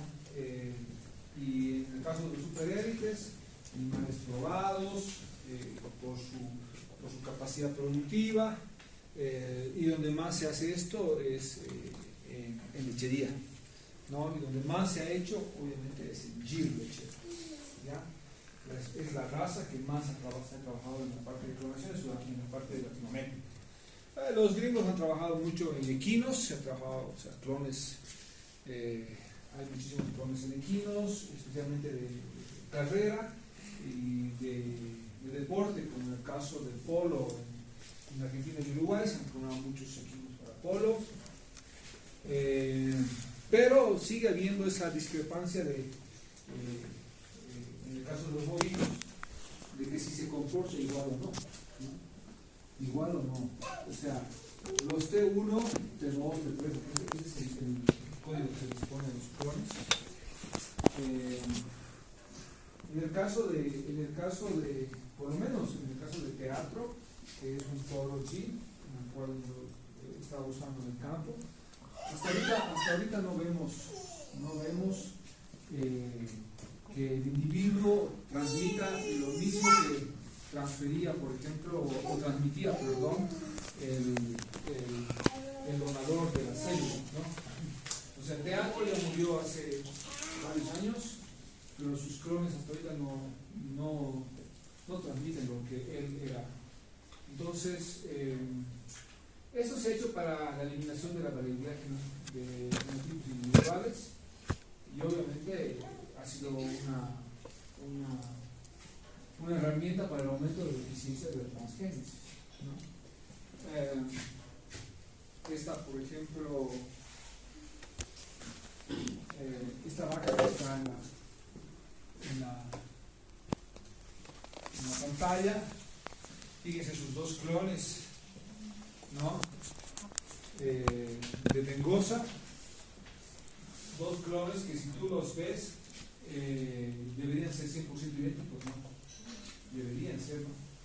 Pero si tú los ves no son, las manchas no las tienen idénticas, ¿no ven? No las tienen. Entonces pasó lo mismo con Sansao. Sansao creo que es el animal más cotizado en la parte de población, pero uno salió con un defecto a nivel del labio y con es uña blanca, entonces imposible, pues ¿cómo puede ser que es uña blanca en Bosilicus, ¿no? Bosilicus siempre es uña negra, entonces ya salió de la raza. Ahí te das cuenta que hay un problemita, no son 100% idénticos, no son. ¿No? Entonces la transgénesis o gene farming es la producción industrial de proteínas con individuos vivos, ¿no? Obviamente se basan en la transferencia de ADN, ¿ya? En una célula receptora, y como dice la teoría, y la posterior integración o la construcción de ese ADN en un genoma del organismo, ¿ya? Entonces, a este tipo de individuos se los ha denominado también individuos transgénicos, ¿no? Transgénicos. Lo que pasa con el maíz, lo que pasa con la soya, ¿no? En la parte de agrícola. ¿Ok? Entonces, les vuelvo a repetir. Parte de la biotecnología, sí. Ha habido resultados en equinos espectaculares, en equinos, se comportan idénticos. En la parte de bovinos, no. Hasta ahorita no hay una respuesta. Y seguimos evaluando, porque aquellos que usan semen, por ejemplo, de clones, tenemos que reportar cómo nos está yendo, no solo en preñez, sino también en conducta productiva de esos hijos. Y hasta ahorita nada. Nada, o sea, sigue siendo un animal dentro de la media. La idea es que esté por encima de la media, ¿no ven? Para que sean después animales superiores. Pero su padre no era, no podemos decir padre. El donador de la célula era superior, no era un individuo por encima de la media, ni superior. Bueno, entonces ese es el resumen. Ese es el resumen generacional de lo que ha ido ocurriendo con el avance de la biotecnología. Larguísimo, ¿no? Larguísimo. Y se torna pesado, porque hay que acompañar otras cositas más acá para que ustedes puedan entender. O sea, no podemos entrar de golpe directo a hablar de IATF sin que tú veas, por ejemplo, un poquito de infraestructura y manejo administrativo de un establecimiento. O sea, no sería correcto. Entonces, a partir del año 1908 se comienza con la inseminación artificial y se empieza a trabajar con equinos.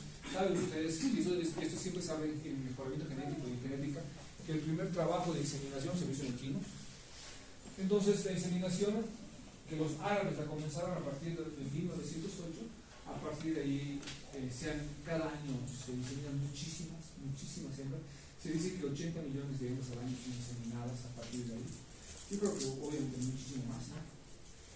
A partir de este inicio, vamos a los años 70, por ejemplo, después de muchísimos años, se hace un control hormonal de la ovulación.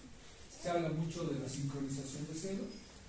Se hizo trabajos con Gabriel Bo, fue el pionero en hablar del uso del estradiol, por ejemplo, en protocolos de sincronización de celo en Canadá, con su tesis de doctorado. Y también se empezó a hablar de la transferencia de embriones con relación, además de la micromanipulación de estos embriones, ¿no? Se dice que 714.358, a partir de ahí, se producían, ¿no? Eran embriones producidos anualmente. Sabemos que hoy en día es muchísimo más.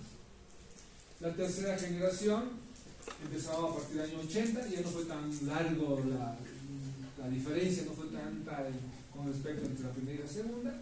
y ahí se empezó a hablar de sexado de espermatozoides como la base, en base a la exigencia del sexado de embriones, en el 83, y en el 87 empezó el FIB, aunque en Bolivia, se repite el 2008, ¿no? En Bolivia entró el 2008 el FIB, con fuerza, y a partir de ahí no se movió. Hasta ahorita no hay una ley que la reemplace, ¿no?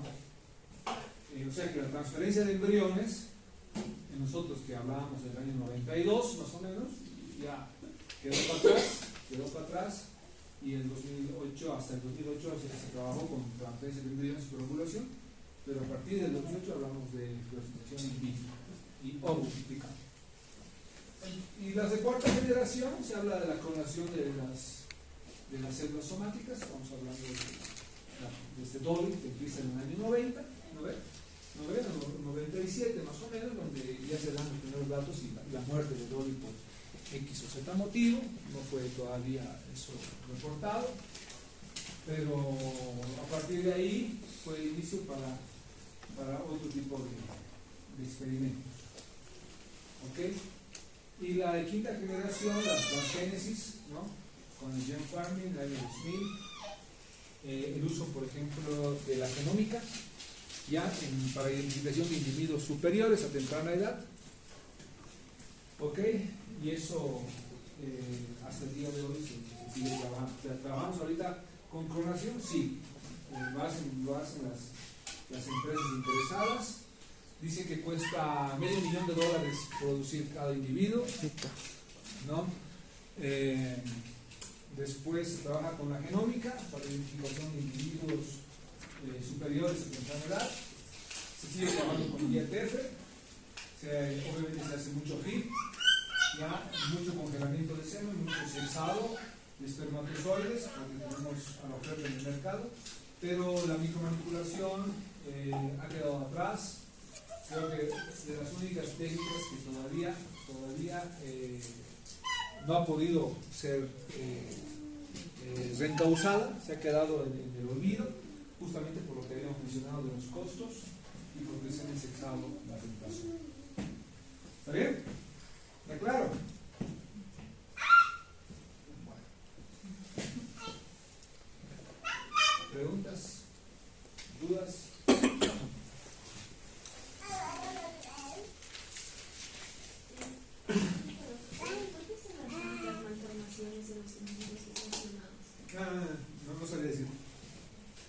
No sabría decir cuál es el motivo.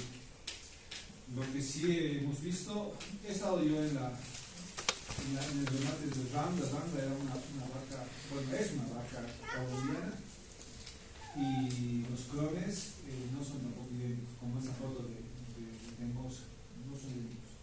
No sabría decirte cuál es el motivo por el cual no han salido, ni siquiera fenotípicamente, sino también el problema en la herencia, de la descendencia de sus individuos. No son idénticos, o sea, porque, como decía, el teatro, un súper aportador de genética lechera en Gil, como padre, pero en sus clones, hasta ahorita nada. Y no sabemos por qué. Todavía yo creo que está en investigación qué es lo que pasa, ¿no? ¿Cuál es el motivo? De que debe haber humanos clonados, seguro dicen que debe haber humanos clonados. Más o menos, ¿cuánto le costaría una clonación de un óvulo? No, pero ya te dije, $500,000. $500,000. Nadie lo va a hacer. No. Yo estuve en el remate de Rengos de Randa y sus clones. Cada clon costó $1,000,000 en el remate. Ya justifica, digamos, ¿no? Ya recuperaste la plata. ¿No ves? Pero yo estaba con Germán Prada, que es un genetista colombiano, ese día en el remate sentado, y le pregunté a Germán, le digo, ¿cuál es el beneficio de la clonación como tal? ¿O cuál es la importancia? ¿Por qué lo hacen, digamos, ¿no? Y te hablo de hace 8 años atrás, cuando yo estaba en Colombia, y me dice Germán, la clonación es la forma más fácil o la forma de gastar tu dinero, ¿no? De forma más fácil, porque no sabes lo que va a ocurrir. Exacto. ¿Y saben por qué lo hacen mucho? La clonación es una forma de lavar dinero, ¿no? El narcotráfico. O sea, nadie le va a meter $500,000 para una. ¿No? O sea, de que hay empresas que sí tienen mucho soporte económico en Latinoamérica, sí, pero hablar de genética en Colombia y un poco en Brasil es nomás hablar, cuando vas de clonación, ¿no? Es nomás una forma de lavar dinero, ¿no? Porque la mejor forma y donde no hay muestra, no hay rastro, no hay rastro donde viene esa plata, fácilmente poder demostrar de que los animales, qué sé yo, han producido tanto y tu ingreso es tanto y demás. ¿Ok? ¿Qué más? Entonces la clonación no sería una técnica eficaz. ¿Dónde está? Por lo menos en bovinos no, en equinos sí. En equinos sí está demostrado que la conducta es idéntica. En equinos, especialmente el polo, ¿no? Una de las mejores, por ejemplo, de los mejores competidores y ganadores y recordistas en Estados Unidos en equinos es Secretary. ¿No? Esta película no se la han visto, Secretary. Y Secretary hasta ahorita la han clonado ya unas 6 veces y hasta ahora nada. En carrera de pura sangre, nada. Pero en polo va muy bien. Va muy bien. Equinos en polo, especialmente en Uruguay. ¿No? Por el tipo de manejo que se le da desde el inicio, o el manejo que tiene eso, el original. Es que es el mismo manejo, tal vez mucho mejor que antes. Porque Sansao, por ejemplo, Sansao tiene hasta ahorita 6 clones que yo conozco, tal vez hay más, pero 6 clones. Y de esos 6, uno descalificado porque no pertenece a la raza, no pueden nacer con defectos de labio y no pueden nacer con despigmentación. Sí. Los otros, hasta ahorita nada. Y te estoy hablando de toros que ya tienen 6 años de vida. O sea, imposible que tú no sepas.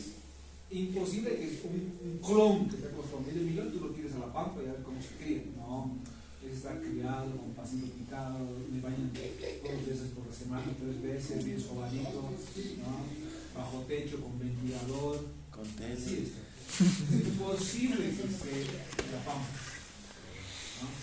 Entonces las condiciones son mejores. Pero en el sentido dice, ¿cuál es el sentido por el cual no transmita lo que transmitía el donador de la célula? Les preguntaba sobre las malformaciones, porque en perros he visto que igual nacen con malformación a nivel de ojos. ¿Ah, sí? ¿Inclinación? Sí, y ¿Ah, un seguro? señor ha clonado a su perro ya 3 veces. Y los 3 clones tienen efectos en el rostro. Sí, muy interesante. Y sí, la suma de dinero que se invierte oscila más o menos. Claro, porque, qué sé yo, en el caso de los perros son excepcionales, ¿no? Es muy excepcional esa clonación. Y es que en bovino se ha hecho ya mucho, es como el seminario, ¿no? Ya todo el mundo lo quiere hacer.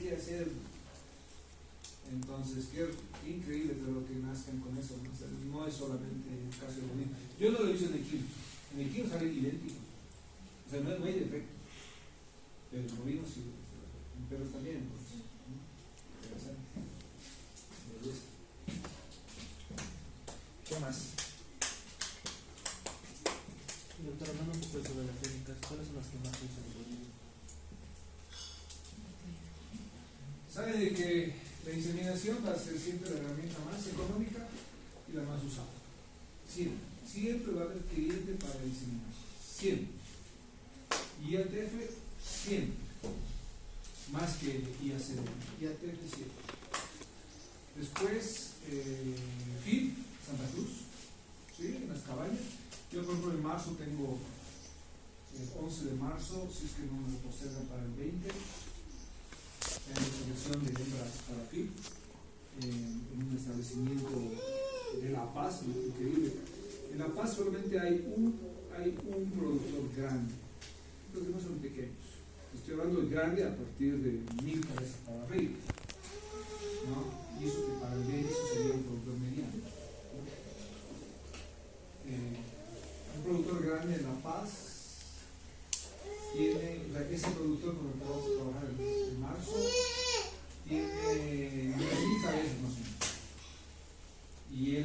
selección de hembras para FIP. O sea, vamos a empezar FIP este año. Quiere seleccionar cuáles son las hembras que van a empezar a FIP. Y para que entre una hembra a FIP, tienes que ver toda su historia, con cuánto nació, con cuánto peso nació, ¿no? A qué edad se preñó, qué tipo de hijos da, cuál es el orden de parto, toda esa información, y toda esa información la tiene él, porque todos los animales tienen chip. O sea que la información va directo a la computadora. Yo estoy metiendo mano y él ya sabe que va a caer sin necesidad de mirarle arete, nada, porque le apunta con el bastón y chupa la computadora y sale, saca el número 40 y sale su historia. Entonces yo digo, preñada vacía, FIP, no FIP, todo eso. ¿No?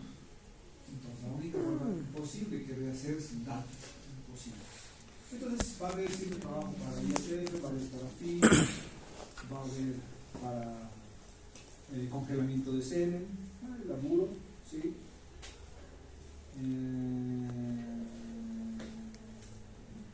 Para transferencia ya no, para su regulación no hay laburo ahorita, porque es mucha plata metida entre medio, mucha plata que no justifica. En La Paz tal vez, ¿no? Porque nunca se ha hecho en La Paz FIP. Entonces tendría que entrar su regulación primero en La Paz para que debe hacer. Pero no, es caro. ¿Cuánto le cobraría yo como técnico a un productor para hacer su regulación? Fíjate que la hormona, solamente la hormonita que usas, una por vaca cuesta $800. Una por vaca. O sea, aparte de las demás hormonas que se usan, una de ellas cuesta $800.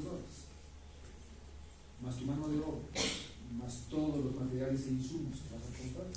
O sea que yo le estaría cobrando por lo menos unos $1,500 al productor. ¿Me va a querer pagar? No va a querer pagar. A ver, ¿quién te va a pagar? El genetista de Santa Cruz, ese que está metido en las cabañas. ¿Por qué? Porque ese animal va a producir 8, digamos, embriones. Esos embriones, digamos que nazcan 6. De esos 6 nacidos, cada uno cuesta $1,000 al nacimiento, son $6,000 y él recuperó la plata, digamos, al nacimiento. O sea que vamos a ver el tiempo, va a costar más, ¿no? Entonces ese es el detalle. ¿Okay? ¿Qué más? ¿Qué más, muchachos? ¿Qué más? El primer tema de tecnología. Se van a traer la próxima clase calculadora lápiz goma. ¿Ya? Calculadora lápiz goma regla. A partir de ahí, siempre en su estuche, en su mochila, lápiz goma calculadora. Siempre vamos a hablar de números. ¿Ya? ¿Qué más?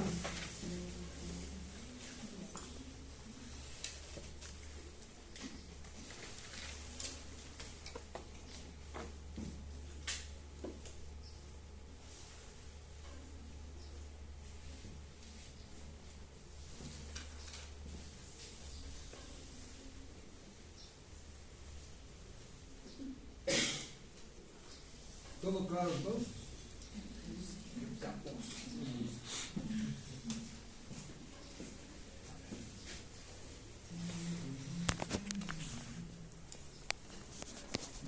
Ese es el tema 1.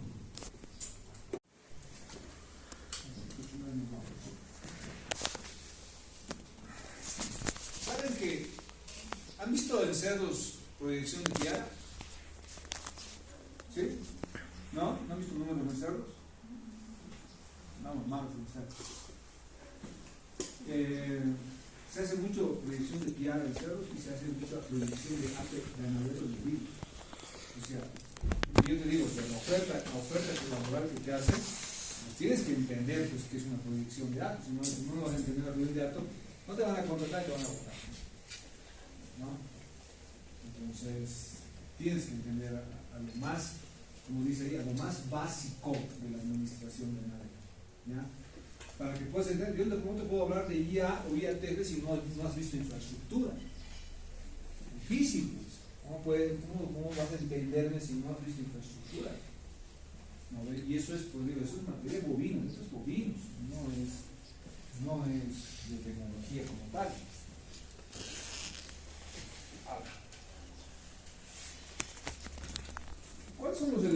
básicos de la administración ganadera. ¿Ya? Primero que tú tienes que plantearte objetivos, ¿no? Tus objetivos. Pero además tú tienes que saber cuáles son las ventajas y qué elementos te van a ayudar a ti a hacer una administración adecuada. Planillas. Pero vos entras a Play Store y vas a encontrar un montón de aplicaciones para hacer administración. Re fácil, hoy en día. La tienen re fácil ustedes. Otra cosa es que hay que saber aprovechar la tecnología, ¿no? Entonces, vamos a hablar de estos elementos básicos de la administración ganadera, por ejemplo. Este es el elemento básico. Cuando yo lo llevo al campo, hay un repitente aquí, que ha ido conmigo al campo, ¿no? Cuando yo lo llevo al campo, o sea, a mí me gusta que me escuchen hasta cómo le hablo al trabajador. Se juega, así se ríe, todo bien, pero llega un momento en que vos le hablas serio. Y si hay necesidad de llamar la atención, pues le llamas la atención, ¿no? Este es el herramienta fundamental de nuestra operación ganadera. O sea, el veterinario es el que organiza, es el que mueve los hilos de todo. Es el CEO, como le dicen hoy en día, no el CEO, como lo dicen hoy en día en la administración en las grandes empresas. El veterinario es el CEO. Entonces, ¿quién es el elemento que te va a permitir o te va a contribuir a que tú logres todo lo que tú te plantees? Esos tipos que están ahí. Esos tipos que están ahí, ¿no? A los cuales tú tienes que saber manejar. Entonces tú haces, por eso el administrador hace manejo de personal, hace control de herramientas, hace proyección de datos, hace planteamiento de metas anuales o trimestrales, qué sé yo, hace manejo sanitario, ¿no? Hace manejo reproductivo. El veterinario es la clave del éxito del trabajo, siempre y cuando tenga el personal que le ayude para cumplir su objetivo. Y donde vos vayas, quién sabe, por ahí eres algún día ministro o ministra de alguna entidad aquí en el gobierno. ¿Y quién va a ser tu equipo? La gente que te va a permitir lograr lo que tú quieres hacer. No te vas a meter con puro inútiles, ¿no? Con gente pues seria, que maneje el tema. Entonces lo mismo, tú no vas a contratar a uno que no sabe de ganadería como trabajador, que es un tipo ganadero. Entonces ese es el elemento principal. Entonces, ¿qué es la administración? Bueno, ustedes lo han visto esto. Lo han visto. Solo que esto es aplicado a la ganadería. Dice, es el proceso de organizar. Ojo, organizar, ¿no? Planificar. Primero organizas, planificas, diriges y controlas el uso de los recursos y todas las actividades de trabajo. Todo. ¿Para qué? Para que tú puedas cumplir las metas, ¿no?, de la organización y que obviamente le metas un término a todo lo que tú hagas, le metas un término. ¿Qué quiere decir? Eficiencia. Eficiencia. Que sea eficiente y sostenible. ¿Está bien? Eso es administración. ¿Está claro? Entonces, planifica. Yo, cuando estaba de gerente en el Militar, yo me hice comprar al dueño una pizarra, ¿no? Era una pizarra donde tú, como esta, ¿no?, donde metíamos todas las actividades con los papelitos pegados, anuales, y después en otra pizarra mensuales. Y tú sabías que había que hacer anual, por ejemplo, qué sé yo, programa de vacunación contra brucela. ¿Para cuándo? Para abril. ¿En qué fecha de abril? El 14 empezamos. Ahí estaba en la pantalla o en la pizarra que estaba en el paso mensual, ¿no ve? La actividad. Y cada lunes teníamos reunión. ¿Qué vamos a hacer esta semana? Esta semana tenemos esto. ¿Quiénes lo van a hacer? ¿Va a ser ustedes? Listo. Perfecto. ¿Organizado? Sí. Bien. Vamos a trabajar. Entonces, tú lo organizas, tú lo planificas, diriges y controlas. Dice, controlas el uso de los recursos. El personal es un recurso humano, pues. ¿No ves? ¿Qué más? El tractor, el uso de la gasolina, ¿no? El uso de los fármacos, tú lo controlas. ¿Ok? Esto lo vamos a ver a medida que vayamos describiendo. ¿Cuáles son los objetivos de la administración? Dice, generar utilidades a bajo costo. Listo. En todos, es generar utilidades a bajo costo. ¿Ya? Es hacer más con menos. En otras palabras, ¿no? Es hacer más con menos. Entonces, generar utilidades a bajo costo. Como les decía, la ganancia diaria de peso. Usa el mejor toro que te permite hacer eso. No un toro que te dé animales que no ganan peso. Empezar a seleccionar hembras. Hembras que te permitan tener treineces anuales, pero además que te permitan tener terneros sanos y que les den el mayor porcentaje.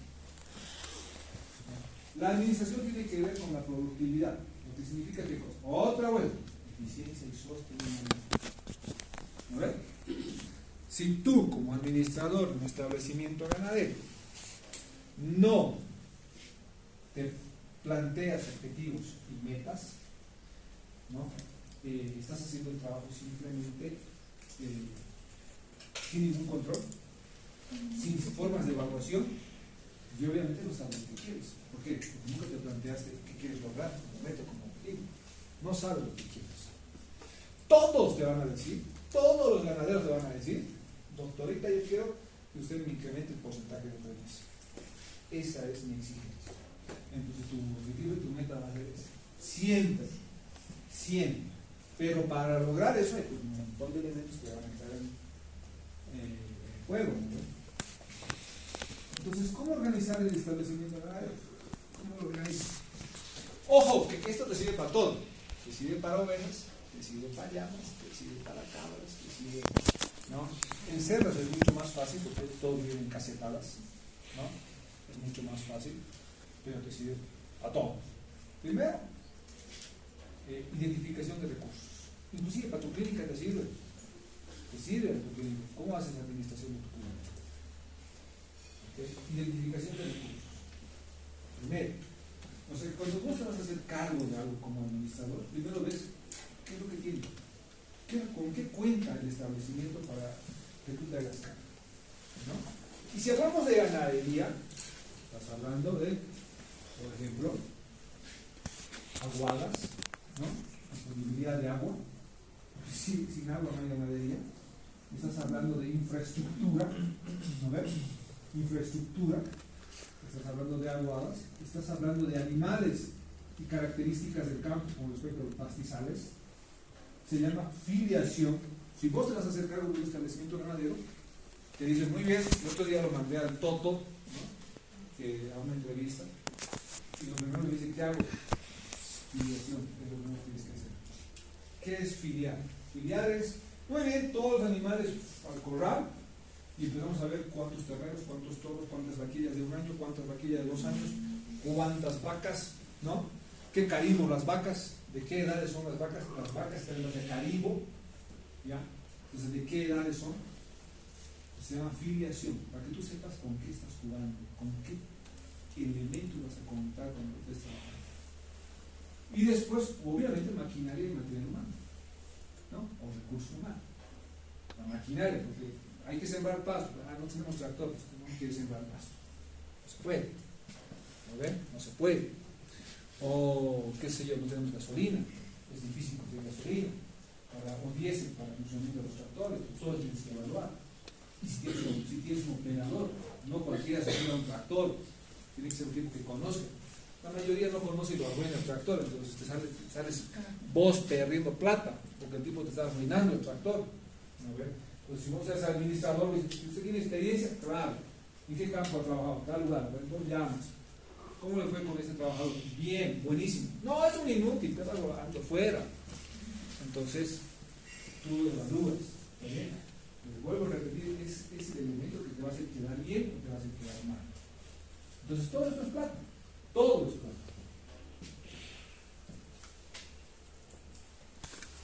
Fíjese, el mercado te está pidiendo lo que te estoy enseñando. No te estoy enseñando cosas que no te van a servir. No te estoy enseñando cosas, te estoy enseñando cosas que te van a servir. Te estoy diciendo, mira cómo están saliendo las ofertas laborales y te están pidiendo esto. ¿Entiendes? El segundo elemento, diagnóstico del establecimiento ganadero. Se debe conocer qué tipo de explotaciones. ¿Qué quiere decir? Lechería, es carne, es ovejas, es cabras, ¿no? Camellos, bueno, no te van a llamar para camellos, no hay oferta laboral para camellos. No te van a llevar para ovinos, no hay oferta laboral para ovinos, porque hay mucho lechería y mucho bovino de carne. Y también obviamente en cerdos. Pero les repito, es más fácil en cerdos. Mucho porque está controlado. La cosa está controlada, viven encerrados, no como el otro que viven afuera. ¿Vale? Entonces, se debe conocer el tipo de explotación, recopilar la información necesaria que te permita hacer un diagnóstico. O sea, no vayas de bocón, anda a mirar. Primero anda a mirar y escuchar. Y preguntar lo que necesitas preguntar. No emitas una opinión sin conocer el lugar. No lo hagas. ¿Ya? Conocer los aspectos económicos y financieros. Muy bien. ¿Usted cuánto de rendimiento de carne tiene acá? Sí, me va muy bien viendo mis animales a 2000. ¿Cuántos animales sacas al mercado por cada 6 meses, cada trimestre o anualmente, como tú quieras? Tienes que pedir información, tiene que estar anotada. Es difícil empezar sin que estén las cosas anotadas. Difícil. Entonces, tienes que conocer los aspectos económicos y financieros para abordar procesos de mejoras, obviamente, que tú vas a sugerir, tú lo vas a plantear, ¿no? Y que van a optimizar la producción. A ver, ¿está claro? Puedes decir, mira, pero no tengo cepo para inseminar. No, pues hay que poner un cepo. Tenemos que poner un cepo. ¿Qué compras un cepo y te va a ir las cosas mejor que sin cepo? ¿No? No sé cuánto ganará de peso, no tengo balanza. Y comprar balanza. ¿Ok? No podemos saber si están ganando peso o no. No puedes vender animales al ojo, vendes animales por peso.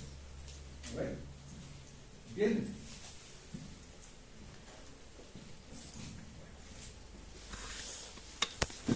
Y cómo organizar el establecimiento ganadero. Este es el proceso, ojo, fíjate, que nos permite tomar decisiones.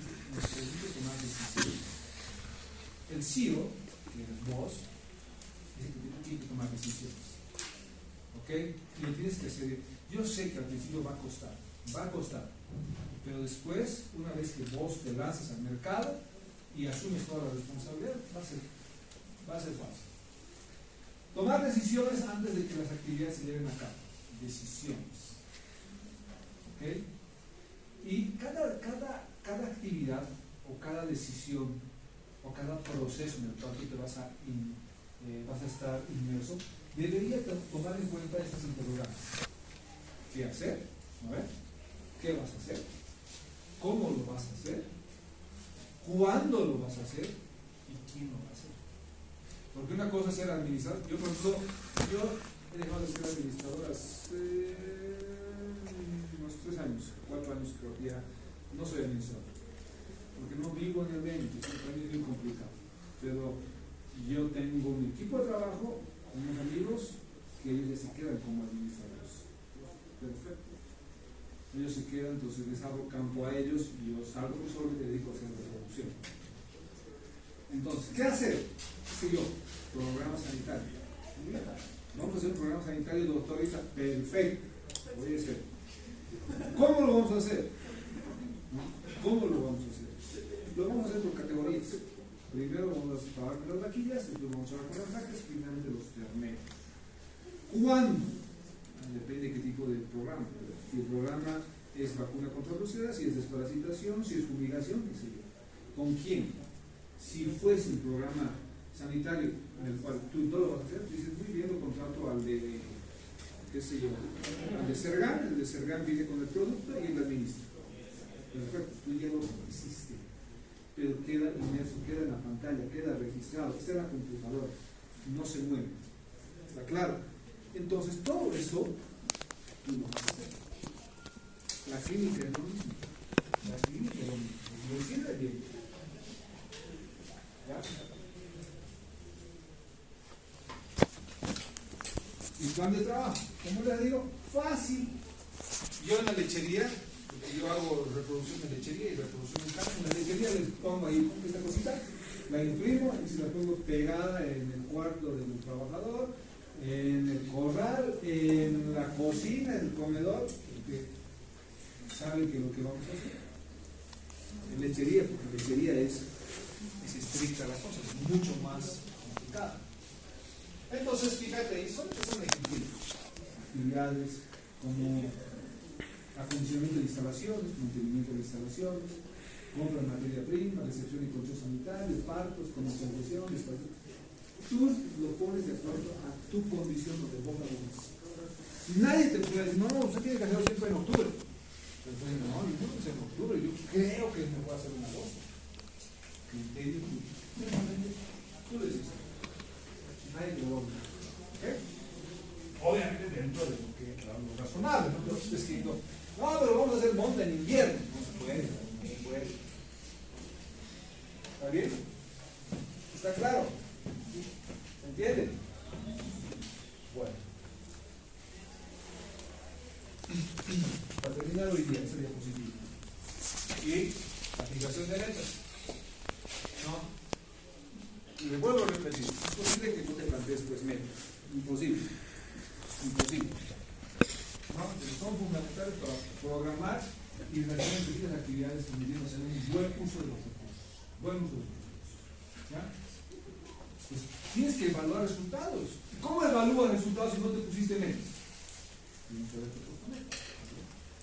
Entonces es la forma de medir los avances y calcular los logros. ¿Okay?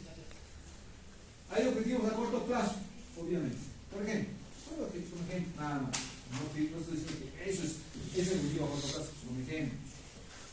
Incrementar los porcentajes de pensión, lo que te digo. Imposible que vayas a un establecimiento donde lo primero que no te digan es usted cómo va a incrementar el porcentaje de premios.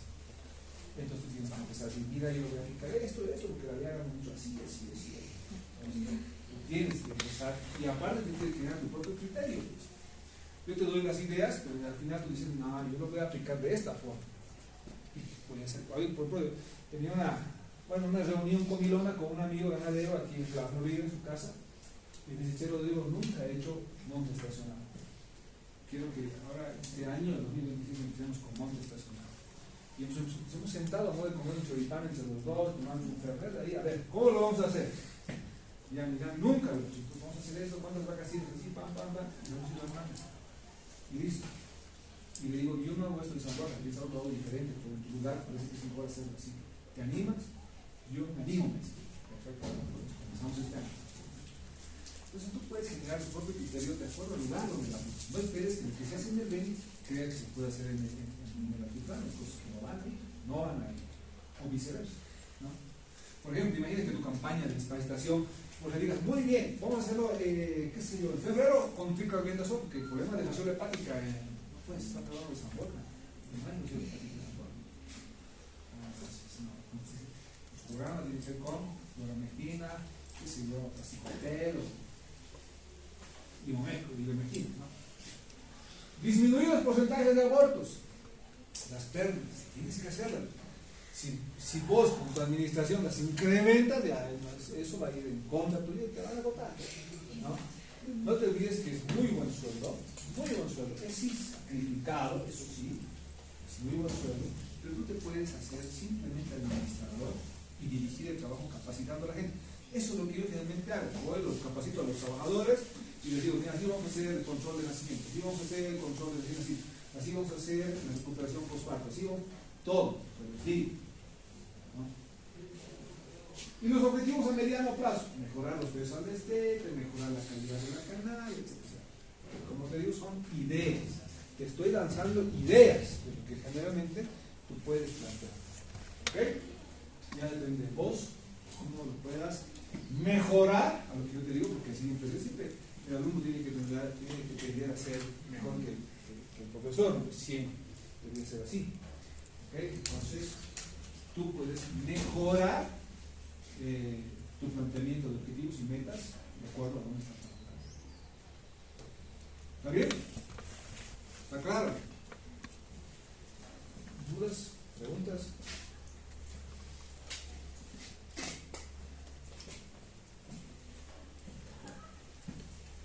¿Todo claro?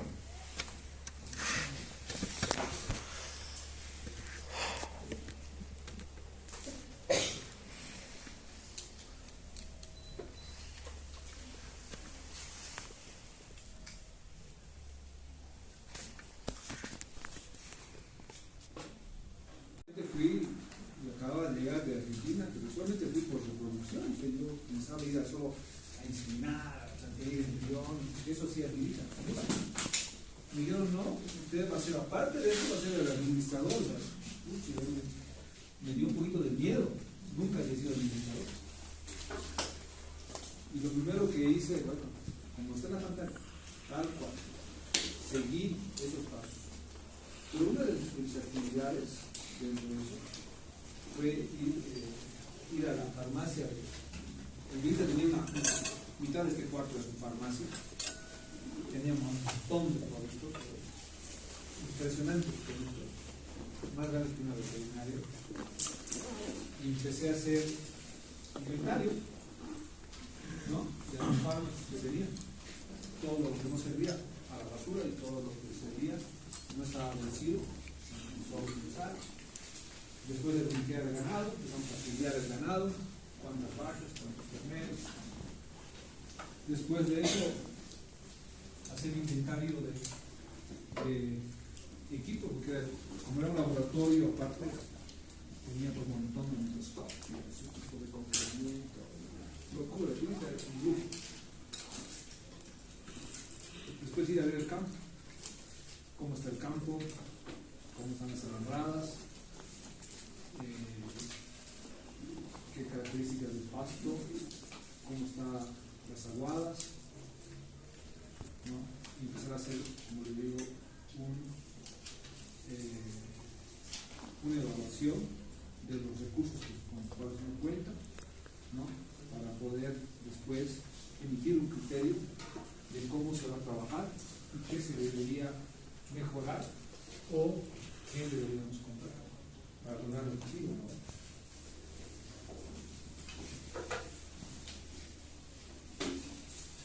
Entonces, biotecnología sin administración, imposible, no se puede. Peor después querer alejarte de elementos como la nutrición, imposible, no se puede.